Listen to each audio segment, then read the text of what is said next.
Hey all, Kurt Sasso here from TGT Media, the entertainment industry interview podcast where we interview the creative minds from the comic, film, music, and game publishing industries. And of course, hey, I'm your host, Kurt. We are joined today, thanks to a couple of weeks of a layoff, just because I needed to recharge and actually do schoolwork. We are joined today by a wonderfully talented California artist. She is a wonderful style, wonderful person. She's, of course, from the comic Squid comics. She's Bridgett Spicer. How are you doing today, Bridgett? I am doing great. I'm recovering. But other than recovering, I'm doing fabulous. Thank you. We all have to recover in some way, shape, or form here. Yes. Well, I normally throw a First Friday gig at my office, and last night was a humdinger. So, but all things good. All things good. It was fun. It's a fun way to open up the office and introduce the comic to new readers and stuff. So, and we have a lot of regulars that come, and it was a lot of fun. Were they dressed in Halloween garb because it was so close to Halloween? Actually, well, I gave it a theme this month. I sometimes throw in an interesting theme, and so I called it Chat Noir Night, and just because I'm a little bit of a francophone, and so I said, okay, come in your French garb, or bring a French treat or something, something to share, and boy, did that go over well. So we got a lot of the French people come into the cartoonerie, so. Which is my office, the cartoon. Good, nice. I love it. That's a great name for an office there. It's just very, very cozy, it sounds like, as well. And if you want to hear other French people, we have Giselle Legacy as well as Antoine Gagnon from The Drunken Fools, episode 50 as well. But we're here to talk about you, not about everyone else we've had on the show here. Bridgett, start off with the premise of Squid Comics. And by the way, I believe it's squidrowcomics.com. Yes, squidrowcomics.com is where and the premise is basically it's semi-biographical because you should draw what you know, and so I drew about a starving artist. Her name is Randy. She has a group of bohemian type friends, and so together they live in this tourist community, much like Cannery Row. And I don't live that far from Cannery Row, so I tend to draw in humor that's based on it's kind of a fishing community. Monterey, Pacific Grove, those areas. Cannery Row. It's all about fishing and the tourism, and so I kind of play off of that. I have I poke fun at all that is touristy, and when you're an artist in those kind of that type of a community, you begin to kind of have insights and whatnot. So Randy is a very let's say her pocketbook is very challenged. And so it's a cliche, the starving artist thing, but I play off of that. Cartoons are about having fun, and so I play off the whole idea. And at one time I was starving, and so I draw, I mine old pain. So basically I've used, my past to kind of color Randy's world. And she lives in I call it Cypress City, and I call it the Row, basically, I don't like to use like actual names of cities. So for instance, we have a place called Marina here, and so I kind of lampoon it by calling it Marine Layer because it never gets stunned. So in a way, the areas in the comic strip are like another character. So anyway, I've got Randy. She's my main character. She's an artist. She went to Slug U or what UC Santa Cruz is where I went. I graduated with a fine art degree. So of course Randy has to be also graduate from Slug U or UC Slug. So because as you know, the banana slug is the mascot. Fighting banana slugs. That didn't even get out. That's real. UC Santa Cruz, their mascot is a banana slug, which I admit that when I decided to go to UC Santa Cruz, I chose it because of the cool. You see, some people choose a school based off, reputation, based off of academics. No, you got to choose it for the mascot and the colors as well. Exactly, I was on board with the blue and the yellow. So yes, and so it weighed heavily in my decision. They actually did have very good apartments, so that was a happy, I don't want to say it was a happy accident, but it kind of was. So anyway, getting back to the comic strip. So Randy is living in a touristy seaside community with her pals. She has a best friend whose name is Ryan, and he, again, a cliche, is a struggling writer with a waiter job. So, and then I peppered the comic strip with people that I would want to hang out with, kind of bohemian type. So I have a musician, and I have an array of artists, Spill, who I'd love to talk about later because she's actually based on a real person. And then let's see, who else do I have? I have Enid, who is an art therapist, and together they created an art group called the Artarama Mamas. So I have a lot of history with the comic and with the characters, and so they've kind of I call Squid Row a soap tune because it has a lot of story. It is. To me, it's just as much about the story as it is about the kind of ha-ha humor. So there's lots of kind of fingers into different characters, and of course there's an evil cat because any respectable cartoon strip had an evil cat in it or something. So, but those are the main characters. Randy works also at an art supply store called the Art Box, and there's an array of characters. There is Mouse, who is a sort of gutless but adorable, has a super crush on Randy, and you feel bad for him because he just wants to tell her that he's in love with her, but he's got no, I don't want to say gonads, but he's got no gonads, and so he just, he kind of sees for her. Can I say gonads on this program? Oh yeah. Even if you happen to swear, oops. No, it's not that kind of a podcast. I know, Kurt. So I know. So, but anyway, so he's got that sort of love interest in Randy, and so there's a lot of pining and a lot of I don't want to say hurt feelings, but I do. His feelings get hurt a lot, but he's a good fellow. So you root for him. So anyway, did I go on and on? No, you asked specific questions, and I'll do that. Well, let's talk about this here because I saw some of your videos off of your website. I've seen your fan art that people have given you, and you have a great interactive community here with your comic, which is great to see, especially in this day of age and the social media that we have here. But if I recall correctly, one of the videos shows you as being a traditional artist still after all this time. Yeah, that's it's kind of a funny thing. I graduated with a fine art degree, which is what as an artist person, I always had been involved with acrylic paints, and I just love pushing paint around on canvas and paper, and it's not just canvas. I love collage and anything where you just really get into the medium. Although I like to be clean. I have to put it out there. I am so unlike Randy in that. Randy likes to get messy, and she's always got paint all over her clothes. I'm not like that. I like everything clean, put on a smock and everything. Anyway, but that was where I actually started. I really didn't know I wanted to be a cartoonist, a cartoon strip artist until I was 30, and this is years after I graduated from college. And, well, not years and years, but just a couple years after I graduated, cartoonism had always followed me all through. I mean, I started cartooning heavily in high school. It's where I picked it up and started lampooning my own sorry little life. And so it just kept following me, even though I knew I wanted to do fine art. I found that all my artwork tended to look more cartoony.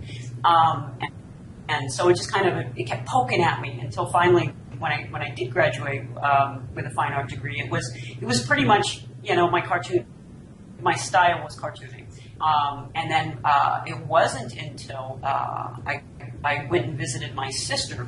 She was in Ohio State, and she says she called me on. She said, "Bridgett, you never guessed that Bill Wilson has a retrospective of his Sunday funnies at the college. You have to come out." And it turns out that I was able to come out, and via a snowstorm, I got swept into Ohio. And so that show changed the way I felt about comics. I'd always admired Bill Watterson, like many cartoonists do. He was just brilliant. But to see his work with all of the pencil smudges and whiteout, and all you see in the pages is this finished product. all you see is the slick, what he wants you to see, all the slick lines and the beautifulness, and you say, oh, I could never do that. And then when you see it took the mysticism out of his work. And I thought, maybe I could do this. Maybe I could be a cartoon strip artist. Maybe, and probably never reach that level of genius, but, maybe I could just attempt to do that. So that's when I decided that I was going to do cartoons and a cartoon strip as opposed to doing, I don't want a jack of all trades, freelance artist. And it really is a jack of all trades. I would do portraits for commission in acrylic paint and logos and that sort of thing. So that's kind of where the axe fell, and I became a cartoon strip artist as opposed to a fine artist or a freelance. So not don't do that sort of thing, but my allegiance now is primarily to cartoon stripism. Yeah, a lot of people figure that, especially with fine arts, like there's a huge divide, at least from what I'm seeing, especially going back to school, where fine artists still shun the cartoonist, and it's just a matter of I don't know, maybe it's a little hoity-toity, it's a little critical, it's a little whatever. But my art teacher, she says to me, I know you have a cartoony style, but I want you to do this. I want you to be loose. I want you to be, attack the canvas. I don't want to see, fine detail. I don't want you to block things in. That's not how you should learn. I mean, did you ever go through that process, that period where you still had that itch to be a cartoonist while maintaining a fine art facade? Absolutely. I had a very overt cartoon style. In fact, I called it Toonism, Toonism. And in fact, that was the name of my senior show. And I went with it. There was no escaping it for me. Now, a lot of my instructors would tell me, my big problem was that it was slow. And with acrylics, there's no reason to be slow. And so my instructors would always say, you need to work faster. And so when you work faster, you can be more loose. I was being a cartoonist on canvas, where I do like instructors make these really fine lines and try to make sure that the paint didn't overlap the line. And no, my senior instructor said, no, I want you to do a painting a day. And not just a small painting. I want you to do like a 24 by 36 a day. And it doesn't allow you to be real careful with your lines and stuff. And so it really opened up a lot of doors for me as far as style and it helped me to get loose. And I think that's what was really exciting about mixing fine art and cartoons together, is you can get a really loose kind of line that's very sketchy and very exciting and very has lots of movement. Whereas, when in cartoons, as you know, you're working in these little boxes. You're working, with lines that aren't necessarily sketchy. They're very deliberate, It is what it is, and of course your colors stay in the lines, and so it's very structured. I think for me, I love how it's a nice, kind of flip. Painting allows you to be more like just slap the paint on there, and then if you don't like it, you go over it. It's loose, it's liberating. I really do lose myself in painting. So I think that I heard someone once say that that's when you find your bliss, is when you lose all track of time. So I absolutely love painting. I just don't do it enough. But you're right. There's this strange sort of relationship with fine art because they see cartoons as being part of commercialism, and so you do your work, and then you do commercialism. But in fact, Toulouse-Lautrec, a lot of his $1. So his work was very commercial, but yet had that same sort of his style was brilliant, But I would consider it fine art and commercial art. So, but yeah, there's this kind of highbrow and lowbrow art, and sometimes they shove the cartoons into the lowbrow, which I'm not sure exactly why, but I think art is hard. Yeah. I think art in general is hard. From my background itself, and from IT going into a creative aspect like this, it's a real switch. I mean, I love it. I love the fact that I have so much creative freedom, but my structured logic side is saying, but I need rules, I need regulation, I need something to help out. But that's from Squid Row Comics, though, from the background of your paintings, from everything that you have accomplished in your years doing this, you're having fun with it, and I can see that in everything that you do.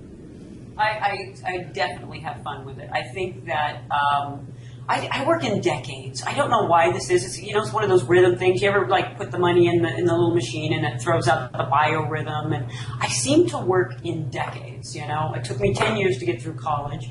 I hate to admit that, but I was on the 10-year plan. It worked, but I didn't know what I wanted to do going into college, so I screwed around quite a bit. And it wasn't until I actually saw the campus at UCSC at Santa Cruz that I knew that that's where I wanted to go. And then I put on the burner. God, this is my goal. But it seems to me that my whole life runs in decades, and so I don't remember the point I was trying to make just then. But it was I love what this career path, this choice of career has done for me, because I'm a much happier person than I was probably in high school and in my 20s. Although I've always been goofy, this way I can express the goof and really embrace it and share it with others. What I love about I'm in my local newspaper.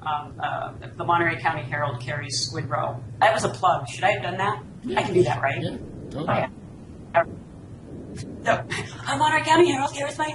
So anyway, it's a dialogue that I have with the groups in my community. And I enjoy that dialogue. At first, it was very, when I first got in the newspaper, I froze. I became, oh my God, I'm going to be in front of 35,000 people. What do I write? And it really kind of showed in some of the writing. I got a lot of letters to the editor that said, what is she doing in our newspaper?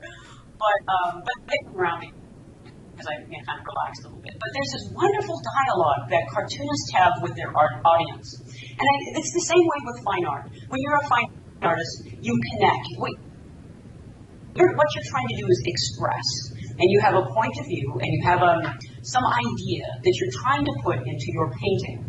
And there are a lot of I'm thinking of Wayne Thiebaud. His artwork is very cartoony and very luscious. I don't know if you're familiar with his work, but he always did bright colored paintings. Just the colors would just pop out, and they were all those things were of silly things. Well, this one particular thing, but pie. He brought a piece of pie, and he would make it all these bright. With that message that pie is good, and that his colors were it was very popish, but he did pie and cake and all these wonderful things. But obviously he was trying to say something with that. But there's always a message or some idea or some really big thought that you're trying to produce on canvas. And in my case, the perspectives of my characters tend to come out. My ideas tend to come out in the comic strip, and so it creates an interesting dialogue. And you mentioned that I had a conversation.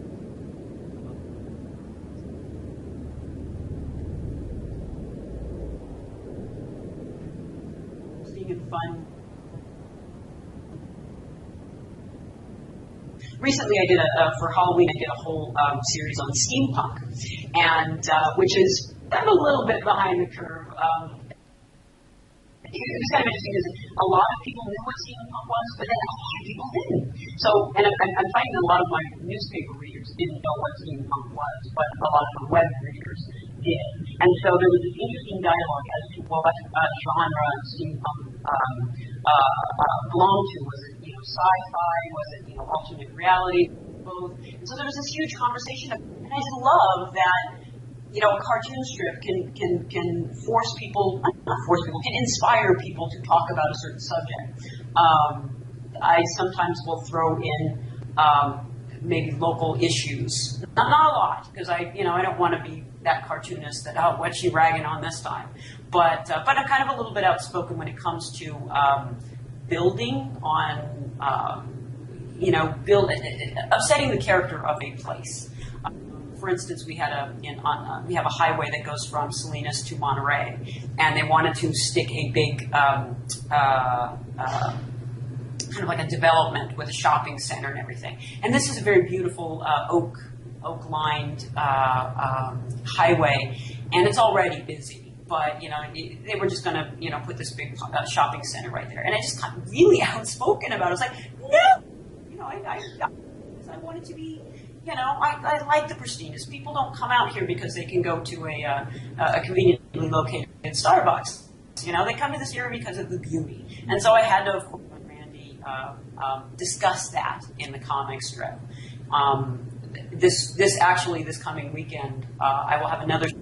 Along those lines, they want to add a resort hotel to the very quaint and Victorian community of Pacific Grove. They want this huge resort in this community, and it's so out of character. And I actually lived in Pacific Grove at one time, and it's not right for the community. And there's a lot of back and forth controversy. So I wrote a comic strip where Randy and Ryan discussed that. So, I don't know what it is, but like an artist, you have to talk about it. You have to, put your opinion out there, or at least make it so that people can talk about it and have a dialogue. So, yeah, I went on and on about that. Sorry, but it's okay. You've listened to my shows. If Aiden Casterly can come on and talk about what he does, then hey, I'm all for that. But try not to. He was big on voices and screaming, but I'll try to. I love Aiden. I just got, hi Aiden. I know he's listening, or he will. He'll be watching this. This is the video portion of it. The audio will be available as well. So. Should I have really spent some time on my hair? Oh goodness. No. That's okay. All right. But let's talk about this here. I recently had to do a talk on, or a 5-minute conversation on a contemporary artist that we had to research, and contemporary artist being alive, actually, because apparently they're supposed to be alive and making art. Still producing. Exactly. So in terms of that aspect, following that flow here, is there any artist or any contemporary artist you still follow that would be relevant to maybe the cartooning world? Ooh, that's a good question. I follow. There's a lot of cartoonists that I enjoy, like Emmy Lennox. She does Emmytown, and she's in Portland, and she does a series of. I wouldn't consider her a fine art. She's a cartoon artist, but I really enjoy her work. She's done a series of posters, and she had some work in a gallery recently. Her Ghost series, which is really fabulous. Contemporary cartoonists. Most contemporary artists. Actually, a lot of them are dead. That I enjoy. They've been in the ground for quite some time. I'm an enthusiastic Van Gogh. I love his colors and his expressions. It's fantastic. He would literally attack the canvas with his brush, and it might have been a little bit of the epileptic seizure sort of psychosis thing, but he was just it really caused him to create some fabulous art. Gauguin, same thing, a contemporary. His work was very vibrant. Let's see, and at times very cartoony. I mean, if you look at his some of his work, it really does have that cartoony nature, and I think a lot of that had to do with were popular at the time. Japanese wood blocks, of course, have a cartooniness about them because of the medium. Let's see. Following. I'm on the spot and I can't think. Yeah. So let me get back to you on that one. Ask me something else. Well, let's see here. In terms of what about conventions and all that stuff? Because California has a lot of conventions. Have you gone to any this year or any local shows? Yes, I'm just finishing my home convention. Me as a new cartoonist going on. Aiden and I were both at Alternative Press Expo in San Francisco. And that's one I generally tend to do every year because I love it. It's a very open show with a lot of, it seems to be just a little more down to earth there as opposed to say something a little bit more, Comic-Con in San Diego. That's too much. It's too much, too big, too much noise. It's just too much. I think Hollywood's got hold of that, which is a lot of people have been talking about that, how it's just a big production. So I like the Alternative Press Expo, which is less production, and so I've enjoyed that. So I also Stumptown in Portland, which is another great. I love the vibe there, and Portland's got a lot of cartoonists, and it just has a wacky. Like when I think of Portland, I think of a bunch of wacky cartoonists doing their thing, and so I did Stumptown and Ape, and then also I did some local events here. There's something that's called West End, and it's in Sand City, and it's been going now for about 10, 11 years. And fine arts, music, and because it really put me in touch with a lot of the local readership. Sand City is very much near Monterey and my readers. So that one was really, and I've been probably for the last 4 or 5 years as well. So that was a good one. Here in Salinas, I've been in a few of the, we had a food and wine fest. I'm beginning to want to do, I don't know, I'm kind of curious. And I know that Toronto has a, Phoenix. Yes. Yeah.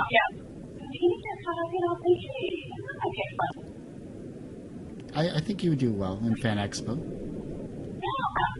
So I'm beginning to kind of want to learn a little bit. And of course, it's Emerald City as well. So and it's getting bigger too.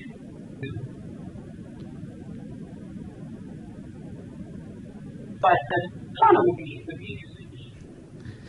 Oh, you made me look for that. Well, no. Sorry. Okay. The video itself was kind of degrading for a little bit, and then every so often it'll pause. So, okay. But should be okay. I may have to do some editing, but that should be all right. We can't let you go without giving us at least some kind of spoiler that may be occurring, either minor or major, with SquidRowComics.com, and something to tease our readers or listeners about. I am working on a storyline right now. It's about a month out. And so this is working in kind of Christmas time. And something that is happening at the New York, which is the comic, Squid branding, which is an art supply store. And so it may turn out that the art box might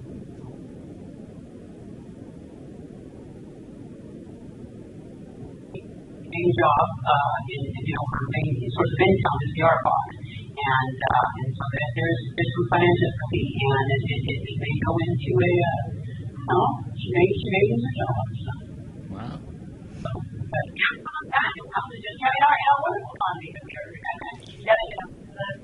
I feel for a lot of artists out there that are working 2 or 3 jobs in order to get by, and so if one of those jobs goes belly up, then what do you do? It puts Brandy in a perilous situation. So, but I got to tune in to get the outcome on that. Wonderful.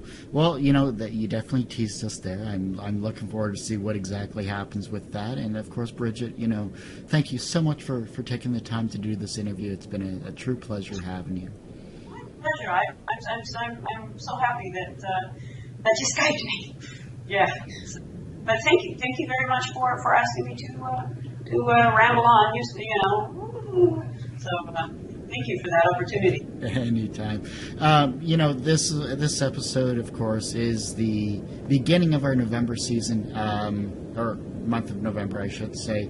The 2013 TGT Media schedule is available. I almost slipped for a second, my old show, but you can actually go to the website tgtmedia.com, and there's a schedule interview button, or suggest interview button, I should say, available. A quick form you fill out, sign up fast, because we already have 2 months of the schedule filled up.